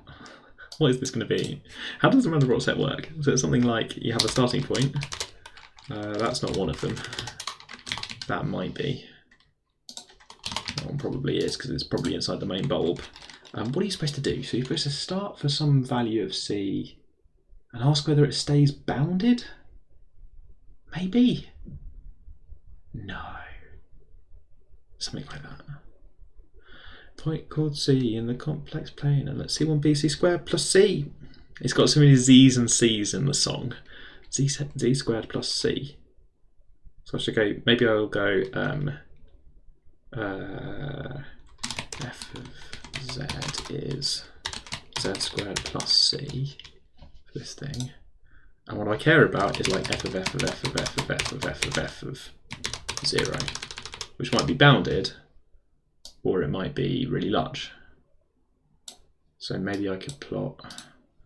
So I want to know for different values of C, I want to know, is this bounded or does it blow off to miles away? And I kind of want some more F's in here for different values of C. So how can I do that? So I kind of want to plot C, but only if the magnitude of this, can you do this? Magnitude of this, which might be huge or might be small, less than 1,000. So that's kind of true or false. And then, so can we just do sort of C, but only show me it if it's this? Rubbish. A point that has real part of C and an imaginary part of C. That seems to have plotted something. Maybe, maybe not. Okay, so this will sometimes plot this. So then we just set C to be one of our lists, maybe, and it might.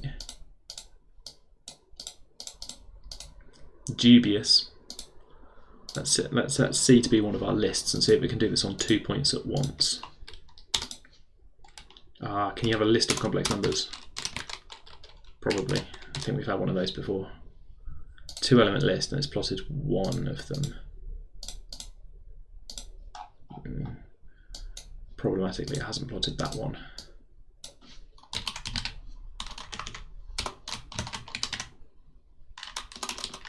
So this is not too bad. So it'll find this but not that one. So it'll only plot some of them. The C is also supposed to be a Z or something. Ah, goodness knows. Okay, well I'm off on this version of the problem. Let me quickly find that big list of points I had. Where was this? Where's my square grid gone? It's this. I'm going to need to scale this, I think. But I have this, and I have all my points. And then I want this kind of divided by 10 or something for these points. But actually I want to call that C. That's my points. And then I think everything's gone a bit wrong. And then maybe it will only show me some of them. We're starting to render It's starting to render.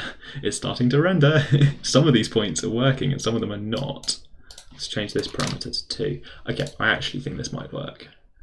How long have I got? It's 4 o'clock.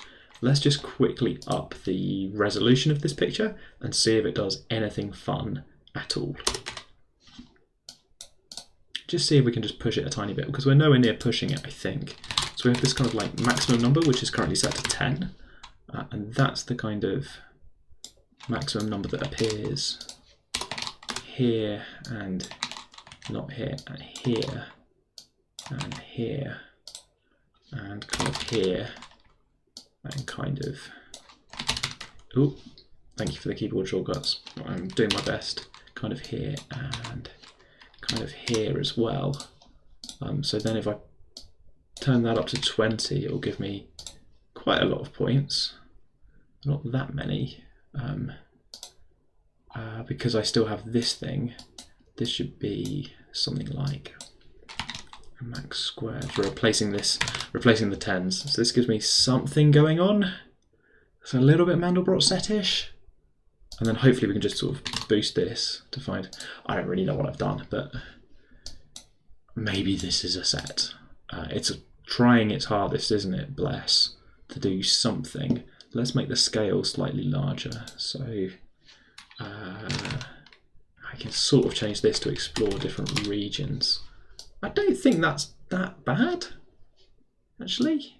If I do this, I sort of think this might be doing it.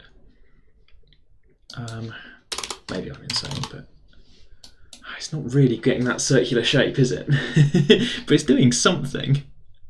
It's doing something. Is this not quite right as a definition? It's kind of like it will always stay. I think we're not quite there. My definition is slightly off, I think. I should look up the Mandelbrot set, for example. But there's something going on here with being able to loop functions, do the calculation really simply for some sort of horrible implementation of a grid of points. I'm optimistic that Desmos makes this stuff a lot easier now to pass complex numbers into a calculation, for example. Oh, iterates for the Mandelbrot set. So Mean Machine Rex has found a link to show me how to do this properly. Oh yeah, Wolfram. Yeah. Okay, Wolfram can do this. Okay. This will be cool though. This is not loading very slowly. Oh, okay. So this is going to also tell me. So I turn this up. Oh, it shows me the iterations to show me how this point in the starting place, how it iterates. Colors Z flows from is finite for all n, where Z0 is 0. So I was correct to initialize it at C or something, or 0. Yeah, okay. Set of C of numbers such as the map. Okay. If it's greater than 2, the sequence does not converge. Oh, okay, so you can just cut it off at 2, and me changing that from 1000 to 2000 doesn't matter, maybe. Path thing by iterations is traced until it gets larger than 2. Display in the background, the colours indicate the first n for which n is greater than 2. Ah, I've always wondered what the colours mean in this sort of picture. So we can just do 2. What is this link going to be? Chat is now really collaborating. Oh yeah, we're having a go. Oh my goodness. Did you just type all this? This is a good attempt. I like it a lot. It looks more Mandelbrot set like than mine. Why is there so much x plus iy? Why is there so much x plus... Oh, because you're trying to get it to do it for all values at once. Oh my goodness. You're trying to get it to do it for all values. So it'll do it like a region. Oh, that's just mean. Let's forget the grid of discrete points. Let's just get Desmos to do it with its region plotting software, to just go for it. That's just mean. I love it. Right, we're ending the stream there. That's fantastic. Why bother setting up a grid of points when you could just be mean to Desmos? A+, love it. Right. Oh, it's really had a go. It's really had a go over here. You can't do the fractal zoom thing because it's merging it. I'm very impressed that that's even slightly worked. That's fantastic. Right, moral of the story, I'm being too nice to Desmos. I should just force it to evaluate things at all values of x and y and try and work it out. Have a good week, everyone. I think I'm back on next week. Am I back on next week? Yeah. Yeah, back on next week. Probably, I think. Yes, back on next week. Thanks for joining in. Thanks for the links in chat and the solutions for the centipede problem. Thank you for the centipede problem, Zoe. I'll be back next week for another cup of tea. And around that, another live stream. Take care, everyone. See you. See you, Hyrule, Murray, Maths do. Mean Machine. Right, good. Yes. Bye.